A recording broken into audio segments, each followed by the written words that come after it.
Here are the headlines.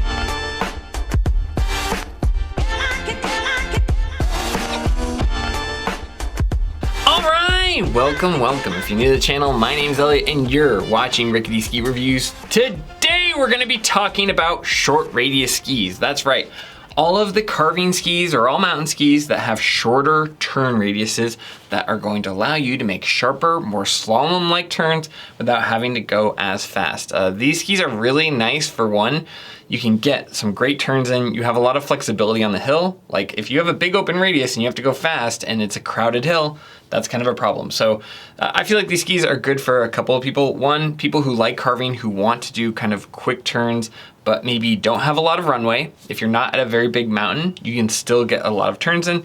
Or two, are skiing in a crowded area where you need a lot of turn flexibility. Or three, somebody who just wants to make really fun turns without having to go really fast to get there. So that's why we're gonna talk about it. It is kind of a newer sector of the ski industry and kind of a new sector being built out by ski manufacturers. Without further ado though, let's just talk about short radius skis, and I'm gonna go through side to side and compare all of them. Some of them I have on hand, some of them I don't, but we're gonna talk about them either way. Now, as always, I'm not paid by any company to do these reviews. I'm completely independent, so if you wanna support this channel and you're in the process of purchasing skis, please consider using our affiliate links down below in the description. I'll also have them in a pinned comment. So, first off, let's talk about skis. Now, I made a whole list and organized all of the short radius skis that I tested and reviewed.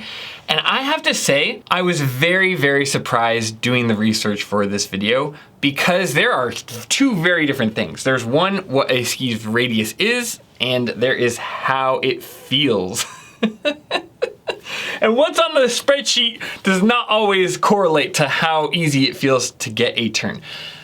There's been some interviews with Bodie Miller actually before Peak Skis kind of imploded, where he talked about how the turn radius is not a very precise number and there's ways of massaging it. And I will say, after putting together this list, that seems to be true, because there's also the turn radius that they measured the ski can make, and there's like the turn radius that the ski feels good at.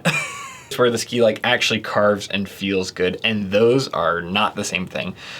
So anyway, you'll kind of see as I go along, but I did this in order of how easy the ski feels to turn for shorter turns, and it is not in order of radiuses like you would think it would be. There's also a couple things you can kind of do to massage out your radius and make it look shorter than it is, but we'll talk about that when we get to it for each ski. So anyway, let's just jump right in. Starting off with one of the first short radius skis I tested, which was the Blackcrows Mirus Cor. All right, first off, let's talk about the Blackcrows Mirus Cor. Now, I tried those a couple years ago. I skied them in a 178 centimeter length. They have a 13 meter turn radius. I believe the individual ski weight is around 1,800 grams. These skis are more of the freestyle and short radius turn. I like them a lot. They're very easy to initiate the turn. They're very fun for those kind of very quick, short radius turns. The big downsides with those skis was with that specific tail, where you can see it kind of almost like V's out. It's not that stable to stand on. If you kind of load up the ski, when you get to that tail part of releasing the pressure, that part can't hold that much energy. Because it's kind of split off, it loses a lot of its stability. Now, if you're a freestyle skier, that may not matter to you. But for me, I prefer the Blackcrows Octo because of that, because it's a more stable platform while being a similar build. We'll talk about the Octo in a minute. But going back to the Blackcrows Mirus Cor, it is a very fun ski, and it is very, very kind of interesting in how it's giving you the short radius turns, but giving you access to a freestyle-ish ski. The 13 meter turn radius is really aggressive. I liked how lively and springy they were. I liked how easy it is to initiate with that kind of square tip. The downsides of the ski is that square tip can get caught by the wind, and so it definitely has a more profound top speed, but for a short radius ski like that, it may not even matter for you anyway. The other thing I didn't like is, like I said, that tail can't hold as much weight at the end of the turn, and the splay is pretty aggressive, so I will say for sizing, they do tend to run a little bit shorter. That all being said, I like that a ski like this exists. That's kind of breaking the mold and creating something new and creating something exciting. I think that these would be really fun in moguls, in the trees. I think, again, if you are looking for a freestyle-ish ski where you can get those short radius turns, this is a ton of fun. 13 meters is so aggressive for a turn radius. And I think that the way that they get there is almost a little bit cheating because the tail kind of washes out. It gives you a tighter turn. But for like a smooth arch, it probably isn't a 13-meter turn radius. But because of that tail, you are consistently getting that turn radius out of it. You can see why turn radius is not an exact science, because there are things you can kind of do to fudge it and get it around. I don't think the Mirus Cor is like the most guilty of fudging it to make that happen. I think it was a very specific design for freestyle focus and for not having kind of as hard charging of a ski. But it does it a little bit where, because that tail can't hang on for as long, the ski kind of comes around quicker, but it doesn't always mean that it's coming around in a smooth way. I would say that the turn radius for a smooth turn is probably closer to 15 or 16 meters, but that's just off the top of my head. Overall though, the Blackcrows Mirus Cor is a phenomenal ski. I mean, it's very lively, it's a very unique build. I think there's a lot of people who would really enjoy it if you are somebody who is going on a smaller mountain or wants to make those quicker turns, or if you're someone skiing with your kids, but you still want to be able to have access to jumps or side hits, or, you know, I'm not a park skier, so I can't speak to that too much, but it seems like there is a real place for this. And especially early on when there weren't a ton of short radius skis, this was a popular option, and I still think it's a phenomenal ski. I just think now, since the release of the Blackcrows Octo in the 2025 and 2024-2025 season, that a lot more people who are carving focused have an alternative. So you're probably seeing the popularity of the Blackcrows Mirus Cor splinter off, but that doesn't make it a bad ski. And it was a ton of fun. I highly recommend, if you are interested in a short radius, quick turning ski, this should absolutely be on the list. But if you are somebody a little more carving focused, you know, the tail is a downside, and I would rather be on the Blackcrows Octo 7 out of 7 days, but that's just for my specific use case. These retail for just shy of $1,000. It doesn't seem like they have a hard time selling these because they're usually sold out. But again, that just depends on, I guess, where I'm looking at Evo. But all in all, it was a fun ski, and I'm not surprised to see how popular it is. Let's talk about the Pisteworks 79. Now, this was a very interesting ski to me because most skis, there's a few things. There's a lot of weirdness here and a lot of things that have changed. Okay, so let's talk about what's changed first, and then we'll dive into everything else. They added on this wave on thing where you can scan your ski to kind of get instructions. There's also a scan code for the Phantom Glide, so these come out of the gate with Phantom Glide, which is a nice touch. I couldn't get this to work. I get that I'm getting an early model, so it might not just be active. It could be the chunky case of my phone. I'll try to test it some more. That doesn't really matter, right? If you're buying a $2,000+ ski, or with bindings, what, $2,375, you probably already know about the ski. Probably more of a feature for shops. It's odd for a few reasons. One, it's kind of DPS's first step into the carving sector. They are more known for their powder skis. But two, it's priced different, and I don't think it's wrongly priced. I kind of think maybe the rest of the industry has just been charging differently. And let me explain.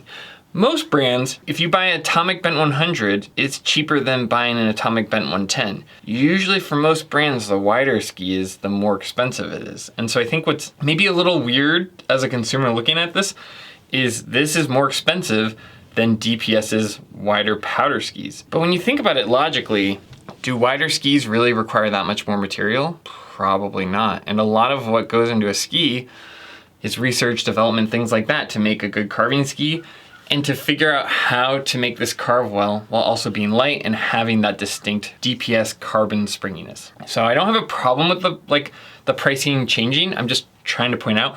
The second thing worth pointing out is these are expensive. They're not giving these away. These are a premium price ski, and I think that also kind of speaks to who this is for. This is for somebody who is a big enthusiast, who wants a really high-performing carving ski, and also, honestly, also somebody who takes care of their skis, who wants their skis to last a long time. And, you know, I've been really happy with, as far as what I've seen for DPS skis when I go to the demo shop and how they hold up over time. I think that they are well made, so there's something to that. But you know, just if we're talking honestly, these are very, very expensive skis. Now that we've kind of got the back setting for the ski, let's talk about it a little bit more. The things that I really don't like about the ski is it is definitely a specialized tool. It doesn't have a ton of range. It definitely, like if you were to take it on a refrozen, like if you had a powder day and then it froze, thawed, froze again, and it's all like that crunchy, crackly kind of, you know, crud cutter ski material. This is not a crud cutter. This will get kind of pinged around. It also doesn't have a ton of diversity with its width for where you can take it. You can take it slightly off trail. It does actually pretty well in the moguls. It can kind of hop between those moguls, and if you take in the glades, like it has a ton of room to kind of breathe. So there is some fun there, but like on a powder day, this isn't gonna be something you reach for. The other drawback I felt was a little bit with the grip. I also think that maybe the ski that I tested was just a little too short, as I did find that I preferred it being mounted back from factory recommended. I think half a centimeter was what I did, or 1 click back on the demo bindings. But I will be able to give you my more full opinions now that I'm on a more appropriately sized ski. But now that we've talked about that, let's talk about the good. Because it's easy to focus on the negatives when a ski is really expensive. But to be fair, now we need to ask ourselves, okay, what are you paying for and where is the value here? And the value with this ski, in my opinion, is its springiness. I've never skied on a ski that I put energy in and got as much, if not more, energy back out of the turn. This is the most lively, springy ski and return energy in, energy back out ski that I've ever put on my feet. It is really good at that. It has plenty of shortcomings in other places. There's parts where I feel like, oh, the grip underfoot can be a little bit weird depending on how you mount it. It can definitely get tossed around. I've talked about all of the drawbacks, but if you're somebody who's like, I love carving when the conditions are good and I want to see how much energy I can get. I want the springiest, most lively ski, and I don't care, I'm willing to pay a premium for it. When it comes to that, that's where the Pisteworks comes in. This is so springy, so energetic, such a fun platform. You can go on the cat tracks and feel like you're kind of running a slalom course. It is so much fun. And especially if you're somebody who wants that fun, and again, with these short radius skis, doesn't want to go that fast, this is probably the best at that one thing. For that one thing of like, I feel like these skis are totally electric. Any little thing I'm gonna feel and any little bit of energy I put in, I can totally get back out. If you wanna feel like you can almost accelerate through the flats, that's where this ski comes in and does a really good job. As far as value though, that's completely gonna depend on you. I think that there's a very, very limited scope of people where this provides a ton of value. It's kind of like zip fit liners, where if you want the best fit, if you want the thing that is doing this specific job the best, there is nothing better than like a zip fit liner, and there is nothing more lively than this DPS Carbon Pisteworks. But if you're skiing 5 days a year and you want something that can go on any part of the mountain, or if you're taking a ski, like you're traveling and you can only bring one pair of skis with you, this probably isn't the ski for that. This is not a do-it-all, one ski quiver kind of thing. But if you're looking for a ski that does this one thing better than anyone else, I gotta admit, this Pisteworks is absolutely doing that. So just make sure that this matches up for what you want. If you are maybe a lighter skier, if you're somebody who likes carving and wants the springiest, most lively ski out there, this is at least worth trying. It is pretty amazing how much energy you're able to get out of the ski. So anyway, I'm kind of retreading the same tire over and over. At the very least, if you're an enthusiast, give it a try. Like go and see if you can demo a pair, if they have any events. It is a very, very interesting ski. And it's nice to see the industry kind of addressing this need for short radius skis, because I think a lot of people can have a ton of fun on it. They can have more flexibility in a crowded resort without having to go at breakneck speeds. And it's hard not to smile even on the cat tracks with a ski like the Pisteworks 79. So take that for what it's worth. I don't care what you buy, you know. I really am not here to sell you skis. I'm just here to give you my honest opinion, and I wanted to show where the Pisteworks kind of fits in with the rest of these short radius skis. And I would say, like, yes, this is expensive. You're paying for the top performance, but it's probably giving you the most true, tightest short radius turn, right? I talked about the Blackcrows Mirus Cor, but those are kind of washing out and cheating to get that shorter radius. This, in my opinion, is the true shortest radius ski and the true springiest, most lively short radius ski out there. You're gonna pay to get there. There's no doubt about that. But it's doing it, and it's doing it in a phenomenal way. I've heard people complain about carbon, which is interesting to me because it's like, why? It doesn't matter. there's pluses and minuses like any material. And if you want something that feels like you're standing on a trampoline, this Carbon Pisteworks does that. So anyway, on to the next ski. Oh, and if you want my full like on snow thoughts, I do have a full review on this. You know, I'm trying to give you where the ski fits in comparison, but if you want the full review, that totally exists.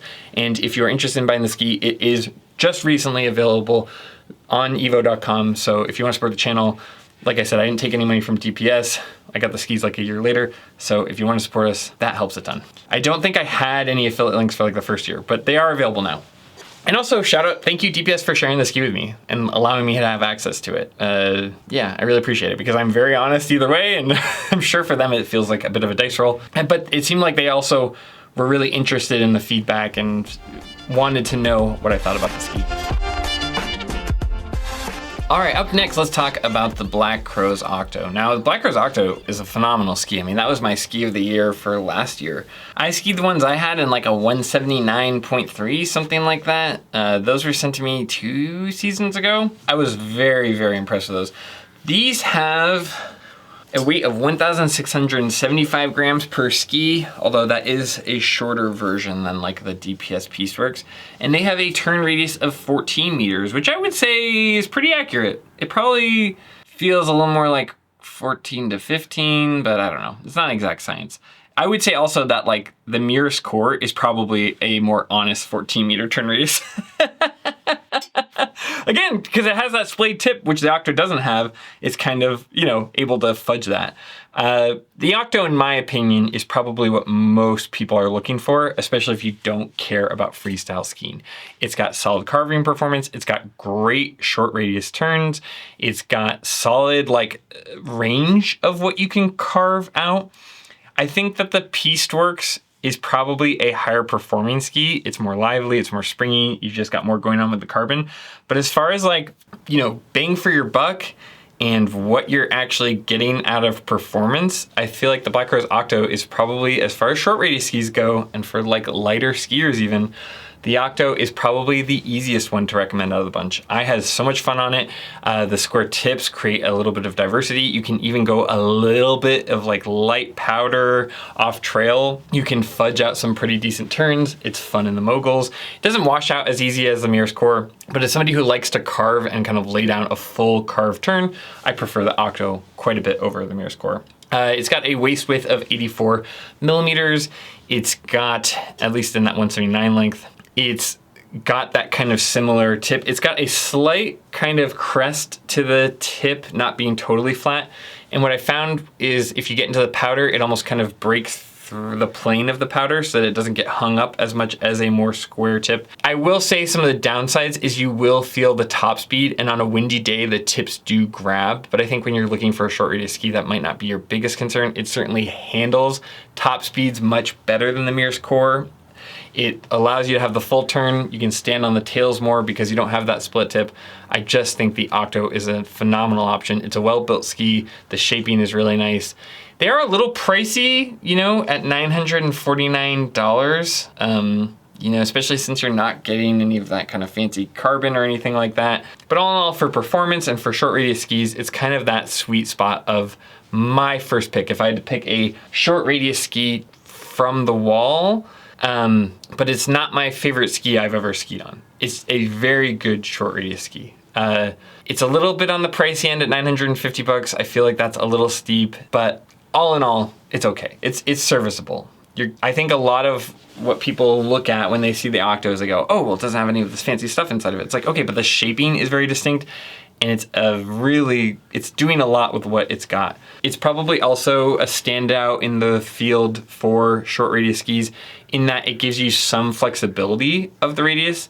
Like, yes, obviously you're getting that short 14 meter turn radius, but if you kind of like play with the flex of the ski, you can ink out those more massaged open radius turns, right? You'll hit the top speed, so it can be problematic. But as far as like massaging more open turns, you can do that well. As far as like being able to stand on the tails, it can be stable. As far as like the flex of it coming through the turn can feel stable. It's got a lot more range than you kind of expect or when you kind of see it on the wall. Blackcrows Octo, one of my favorite skis of last year. It's still one of my favorite skis. I think it's just a phenomenal option. I think a lot of people as they're getting older, or if they're lighter skiers, I think you should absolutely give it a shot, because if you like those short radius turns, if you're looking for something with a little bit more diversity, there's a lot to love here. That all being said, we're in a weird spot going into the 2026 season, because the 2025 season before, it was like, okay, if you want something smooth, you have the Stockli. If you want something lively, you would go Mirus Cor and Octo. And now that we've got the Carbon Pisteworks, it's kind of almost in the middle between the Stockli and the Pisteworks. It's not as lively as the Pisteworks, but it probably has a little bit more range as far as like where the ski feels comfortable. So it doesn't exist in the same place it did as my review, because new skis have kind of come out. That being said, I do feel like it's a phenomenal option. It's got its upsides, it's got its downsides, but it is a very, very competent short radius ski overall. All right, after that, you've got the Renoun Endurance 88. This is a 16 meter turn radius in the 177 centimeter length. This is probably on the very edge of being a short radius ski. I know that on paper, it's one of the shorter radiuses at 16 meters, which is pretty impressive given it has an 88 millimeter width. It is good at shorter turns. I don't know that it feels that tight of a radius. I think some of that happens to be because of that aggressive tip splay you're seeing there. I would say it probably feels closer to like a 17 or 18 meter. I guess, you know, who's to say what the actual radius is? But on paper, this is a short radius ski. I like these skis a lot. I think that they do a really great job of letting you feel every little bit of the turn. You can certainly get them initiated easily. That being said, they kind of have a similar thing going where if the terrain is not well groomed, for whatever reason, that polymer that's supposed to absorb dampness, I don't really feel like it does that so much, as it just kind of really makes you feel every little bit of the ground. That can be a good thing. Like, I think the polymer feels really good in their Citadel 107s on some of those powder skis. I do feel like the bases, whatever the bases are made out of, they just completely skim across the surface. They carve well, the shape is nice. There's a lot to love about Renoun skis, but I will say, you feel every little thing under there. They are very, very sensitive to how well the terrain is groomed. If it's a good day of snow, it's a good day on these, but on some of the more adverse conditions, I definitely feel like they struggle a little bit more. That being said though, nice clean turns. I got a full review on them. They're technically in the short turn radius area, but I don't know. I'm a little skeptical. They're not the easiest to initiate. I feel like you would have to really push these to get the kind of radius they're talking about. These feel more like an all mountain ski to me, but your mileage may vary. That's just my opinion. They are on the shorter radius side, and on paper, they're right in here at 16 meters. But I just think from a practical level, they're probably just a shorter radius all mountain ski. If you're the kind of person that only goes up to the hill when the snow is perfect or well groomed or a little bit soft and has some good give, like on a hero snow day, these do a phenomenal job and everything feels awesome. You just kind of need it to be in the right conditions. Again, I did my full review. You can check that out from a couple of years ago. I don't want to talk about them too much, but they are definitely kind of dipping their toe into this category. All right, up next, we're gonna talk about the Rossignol Forza 70. You know, this is kind of an interesting ski because it gets that short radius by also being really narrow. I think I remember saying in my review, it felt like almost standing on high heels because it's got, you know, a very narrow width underfoot, but then also you've got kind of these like very distinct tips where they kind of go out and then arch across. And you really have to be careful initiating your turn because it will happen right on the dot. You can't even kind of, you know, flirt with a turn initiation. You gotta be ready for it to happen.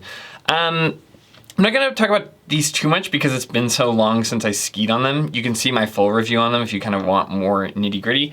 They do come in at a 15 meter turn radius. I skied these in a 181 centimeter length. Listen, I like the turn initiation. I like how quick it is edge to edge. I like how sharp of turns you can get. I did find on the steeper pitches that it kind of struggled because of its aggressive shape to have a good amount of traction underfoot.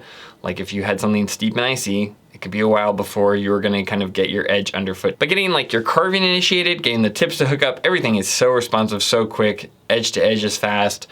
You know, it is a very, very precise carving experience. The big downside I found with these is they are so locked into their turn shape. You cannot massage a different turn out of this. If you like that turn shape and you like the timing of it, you're gonna get a very good turn out of that specific turn shape, but it just doesn't give you a lot of flexibility to kind of massage out open turns or kind of try to fudge in a sharper turn. You are locked in on that one specific turn shape at that 15-meter turn radius.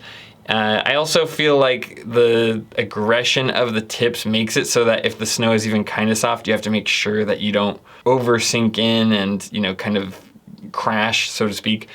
You know, it's pretty easy to avoid. You just make sure you get the skis on the right conditions. But I just felt like it performed well when it was in its element, but it was very, very locked in on that one kind of turn shape. A lot of these other skis, you can kind of massage out or wash out for a different shape turn.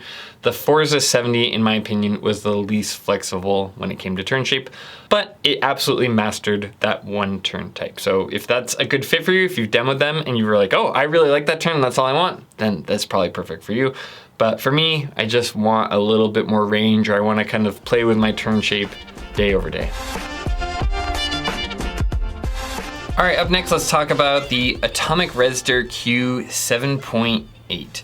I'm not going to talk about the ski too much. I did ski this in a 182 centimeter length. It came with a 15.2 meter turn radius.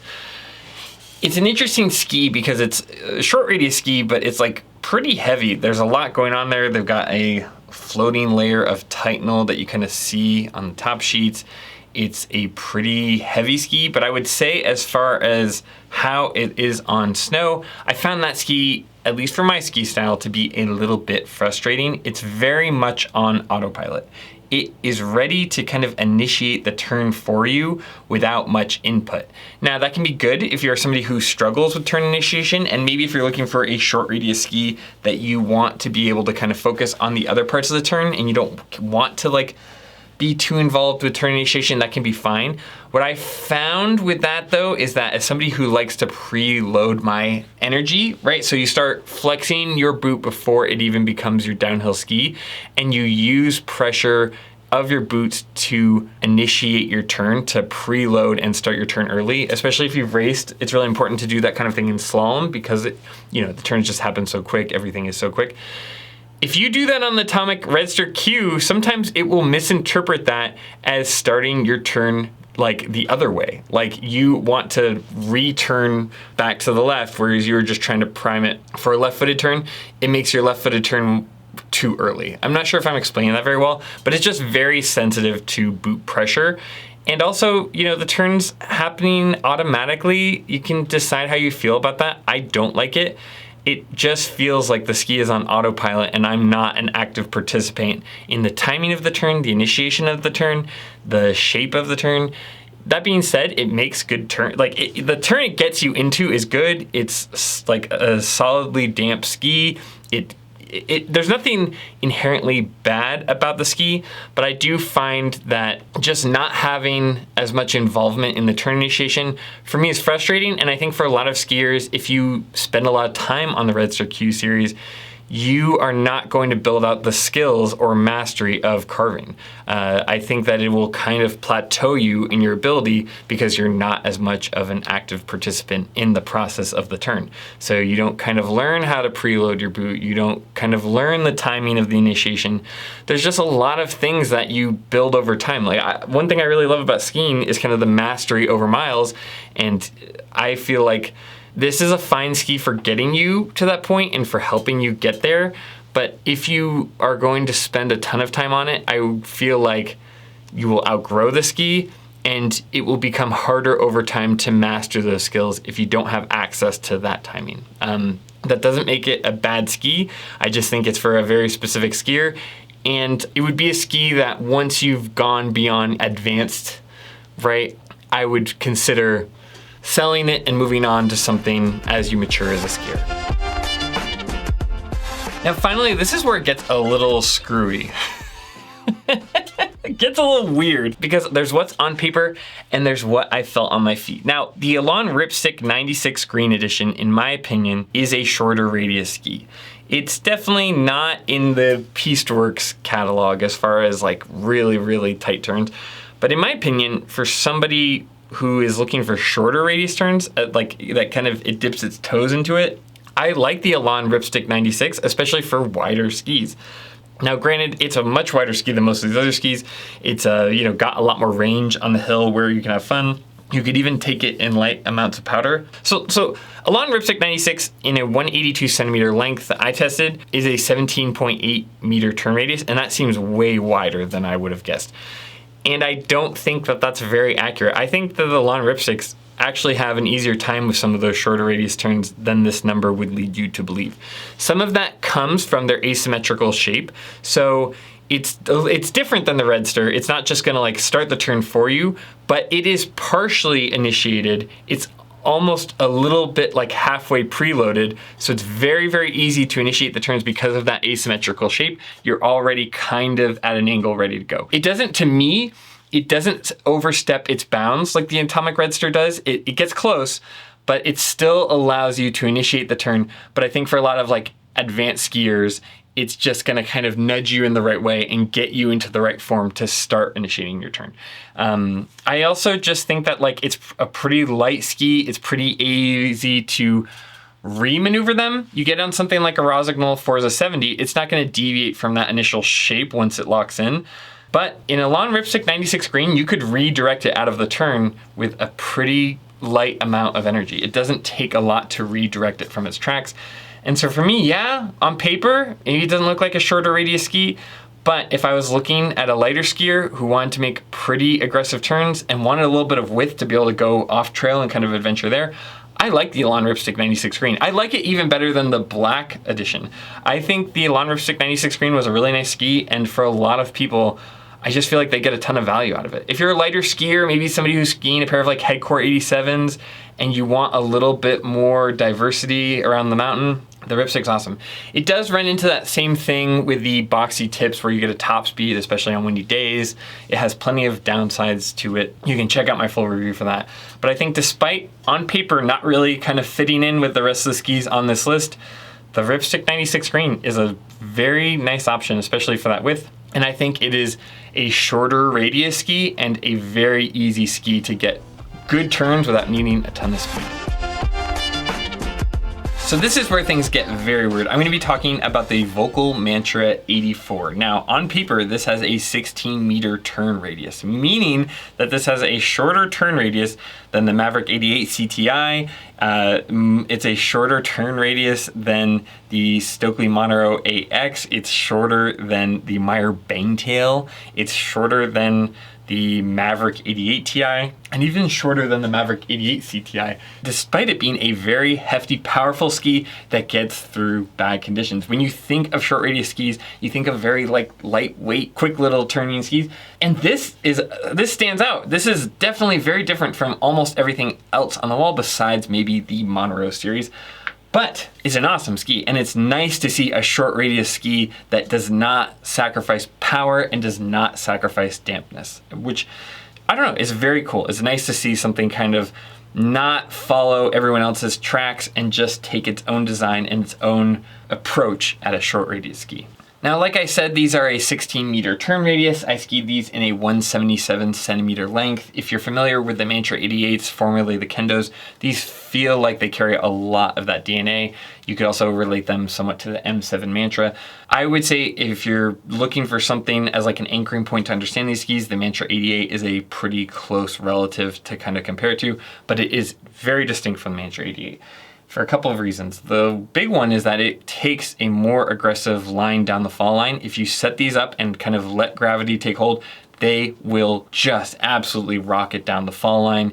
They also have that same turn diversity, but they are locked in, they're quicker edge to edge, and you can really carry your momentum a lot easier on these skis than you can on the Mantra 88. Whereas the 88 or the M7, they will kind of wander a little bit more, or they do kind of like to kind of take a rounder turn across the hill. These, if you lock them into the fall line, will absolutely shoot you down the hill, which is really fun. I mean, it's fast, it's fun.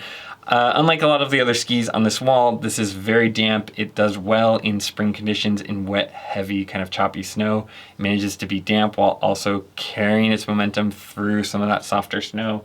The nice thing about the Mantra series is this feels like, if you're talking turn radiuses, a lot of these skis get to their turn radius by either washing out the turn or kind of fudging with a more aggressive rocker profile where you have just like an earlier rise in the camber, and that's kind of how you're fudging out those tighter radius turns. This is a solid 16-meter radius turn, and there's no fudging anything. This is on edge, on the snow the whole way through. It is not having to wash out its turn to get to those aggressive radiuses. It feels very true and very honest to its radius. This is a full, all contact, carved through the turn, 17-meter radius turning ski. I've talked about the ski enough. Like I said, I've got a full review. I like it a lot. I will say it's for a very different type of skier. One, with the Mantra series, a lot of the turn happens underfoot, so it's kind of a specific style in that regard.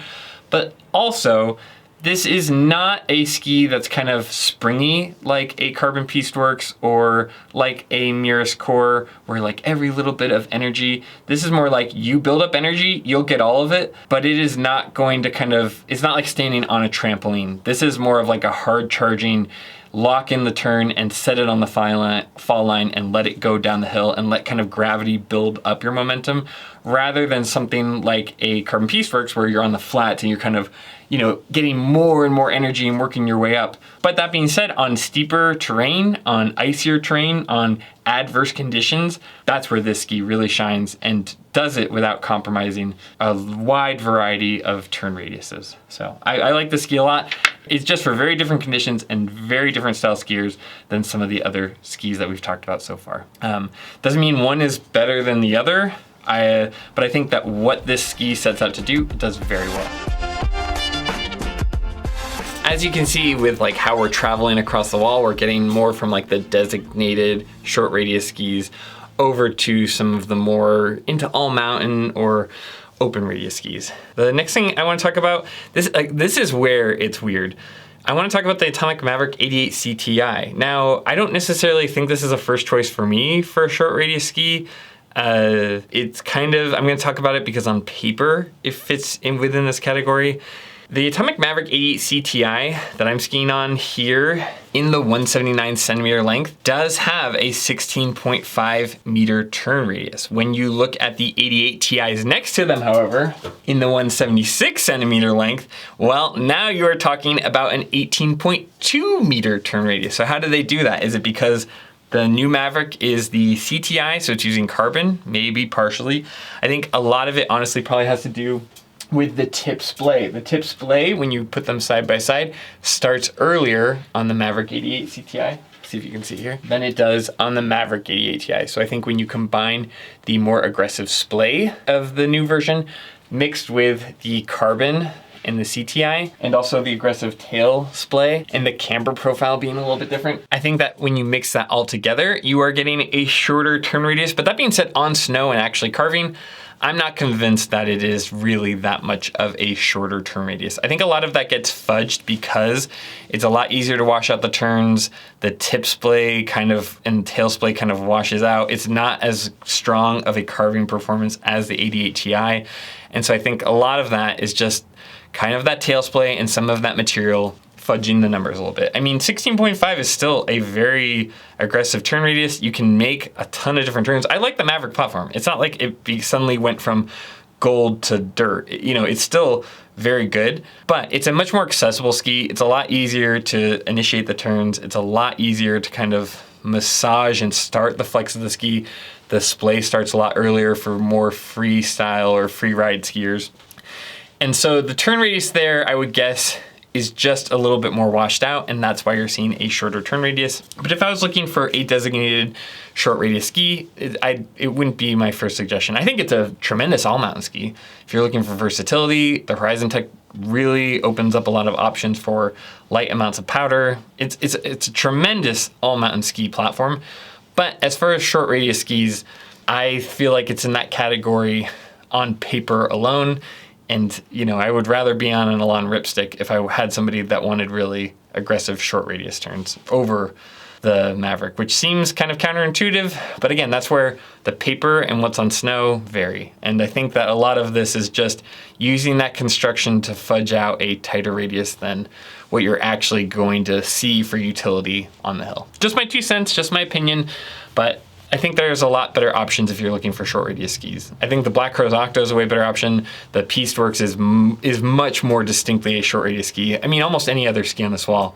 But you know, just being honest with you, it's on paper here, so it felt like I needed to include it.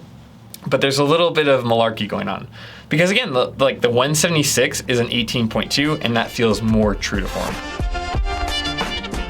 The other ski that is in the short radius category on paper, it kind of meets that criteria, is the Meier Bangtail with a 17 meter turn radius. But to be fair, it's kind of in that same Forza camp where this is a 73 millimeter width underfoot. I will say though, if you're looking for kind of a cheater race ski or a beer league race ski, this is so much fun. It gives you the really responsive turns by being on the narrow side. But also what's nice is it does have a nice even flex where you can massage out open radius turns and still have a smooth ski. You know, again, that width, you wanna make sure you're having the right conditions. If you're in like wet snow or fresh snow, you know, they'll sink in like any beer league ski. But I do feel like this is a nice option for somebody who's looking for shorter radius turns, who maybe has had a race ski but found it too demanding on their legs. This gives you a lot of that feel of the race ski while also being a lot more forgiving and a much more approachable flex pattern for people where you don't have to completely hammer down every time at the exact right time. You can kind of massage your turns with this and it feels very, very smooth. And it's a very rewarding turn without having to just have everything totally locked in aggressive like you do with a World Cup race ski. But for the people who are on small hills and they're looking for like just really like across the hill little weavy turns, I feel like, at least for me, it's very hard to not get kind of sucked into those big open GS turns. So take that for what it's worth. If you're gonna find yourself looking for something that is a little bit more squiggly and a little bit down the fall line, it's easy to get kind of convinced to go fast on these. And you know, for a small hill, that may not be as rewarding as you want it to be. But you know, for somebody who wants a responsive ski, quick turns, and also wants to have smooth open GS turns, there's a lot of fun to be had here. All right, and finally, let's talk about one of my other top picks. Now, I'm gonna talk about these in kind of tandem. You've got the Stockli Montero AR, which comes at an 18.4 meter turn radius in the 185 centimeter length, which is on par with a lot of other things here. Like you can get aggressive turns out of it, but I don't think that I would qualify it as a short radius ski. I think that this is like making solid between slalom and GS skis. I think that the turn you do get out of it is the best turn I've ever put on my feet. But again, it's one of those things where it's on paper, sure, it may kind of dip its toes into this category, but I think that if you're looking at a short radius ski, it does a lot of things well. It's probably my favorite ski of the year. It's probably the best carbon ski I've ever put on my feet in general. But for that turn shape, you really have to compromise a lot of what feels good in the Montero AR with the smoothness, with the dampness, like even just the smoothness when it's on edge. You have to make sacrifices in order to get it to make those shorter radius turns, like the really, really sharp ones. And I would say that while it has a lot of range, I don't think it's at its prime when it's getting into those really short 17, 18 meter. You can probably fudge it into a 17 meter turn radius, but it's not going to ski the same as it does at that perfect 18 meter turn radius. So I wouldn't try to force it into something it's not good at. But one of my favorite short radius skis that you can go out and buy right now is the Stockli Montero AX, which has a 17.5 meter turn radius in the 183 centimeter length. I tested these out in Sun Valley and had a blast. I think that it is approaching it from a completely opposite angle that DPS is, and it's nice to see the variety in that, where they're saying, okay, you want a short radius turn, but you're not willing to sacrifice that signature Stockli smoothness. Essentially what they do is their construction, from what I understand, they sprinkle rubber dust in between the layers. They're also handmade, there's all these other things that go into it. But what's really distinct with Stockli is not just having them be damp, right, on ice or chatter or whatever this way, but also when you get on edge, the way that they hold through the turn while they're on edge and kind of the way that they keep their form and make a smooth turn whilst on edge is phenomenal. So I think if you're looking for a short radius turn, but you don't want to feel every little thing when the conditions are bad, if you want a smooth turn and you don't need it to have the tightest radius, the Stockli Montero AX is a phenomenal option. It just depends on what you want though. Like, it's not a DPS Carbon Pisteworks where you could be on the cat tracks and like, feel like you're on a trampoline and just getting every little drop of energy. The Montero AX prioritizes smoothness over that, while giving you a tighter, more across the hill turn than the Montero AR, which is what you see here. Montero AX, I was able to get onto a pair for a day in Sun Valley. So that's my take. If you are one of those people who wants an across the hill turn and wants that shape, that aggressive, tight shape, if you're also in a crowded area and you need maneuverability to kind of get through people, I think that if you're looking for the most energy, DPS Carbon Pisteworks does it the best. It is just like lightning in a bottle. And then if you want smoothness and you don't need it to be as tight of a turn, go with the Stockli Montero AX. If you're looking for something in between that has pretty good range, you've got those Blackcrows Octos. I mean, in general, there are so many different skis out there, but if you're looking for the best short radius skis, my top picks would be, you want, trampoline, tight radius, springy turns, the most energy out for what you put in. The Carbon Pisteworks absolutely does that. It takes a lot to get there. It's not a cheap ski, but it is definitely giving you the most energy across the hill out of all these skis. If you're looking for the smoothest ski that maybe doesn't have the tightest radius, but just is gonna feel like a luxury car, everything's kind of smooth, and you're not gonna feel the chatter and feedback, and you're not willing to sacrifice that, Stockli Montero AX is an awesome option. This is the AR, but I'm just using it as a placeholder so I can show you. And if you're looking for something in between that's pretty unique, kind of gives you a little bit of both, where you're getting across the hill, you've got a little bit of range off trail. The Blackcrows Octo is a very unique shape and at the very least worth trying. Each of these short radius skis I talked about has something that they do better than the rest. But as far as like my top 3 pick, I will say that I think the Carbon Pisteworks, the Montero AX, and the Blackcrows Octos, for me, are standouts.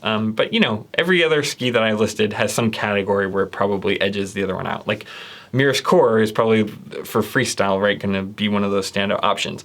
You're looking for a beer league race ski, you've got that Meier Bangtail. There's all things that they kind of specialize in, but I think for the average person shopping for a short radius ski right now, I think probably what a large portion of them are going to be kind of looking for in general probably falls into one of the 3 categories of the Carbon Pisteworks, the Octo, or the Montero AX. If you're kind of at the end of looking, I might also suggest watching each individual review. That was filmed right after I skied on it. It's a lot fresher. It goes into a lot more detail. So I would encourage you to do that. If you are shopping and you find this stuff helpful, like I said, I don't have any sponsors. I don't have any advertisers that are paying me. I am independent, and if you want to support this kind of thing, please consider using our affiliate links. We have affiliate links through evo.com, backcountry.com. If you don't see something, feel free to DM me or email me, ricketyskireviews@gmail.com, and I'll try to send you an independent affiliate link. Usually if you click on an affiliate link like evo.com and you click through to another ski, it'll give the channel credit, so feel free to use that. But I just wanted to kind of make this guide for people because the short radius ski almost feels like a newer category, and there's not a lot of information parsing out each ski that's in it. And like I said, there's some skis that are on the list on paper, but aren't actually kind of specializing in it as much as one of the big three that I talked about here. But yeah, if you want to support this channel, please use those affiliate links. It helps a ton. You can like and subscribe. You can share this with friends if they're looking for short radius skis. That always helps. We have company Ko-Fi and Venmo if you're buying it somewhere else and you still want to support the channel. I have a lot of European skiers who do that because the brands that I work with or the retailers I work with aren't in Europe. But as always, more than anything, just thanks for taking time out of your day to watch my video. Thanks for clicking on it in the first place. It means a ton to me, and I hope you enjoyed it. And of course, as always, I'll see you in the next one. See ya.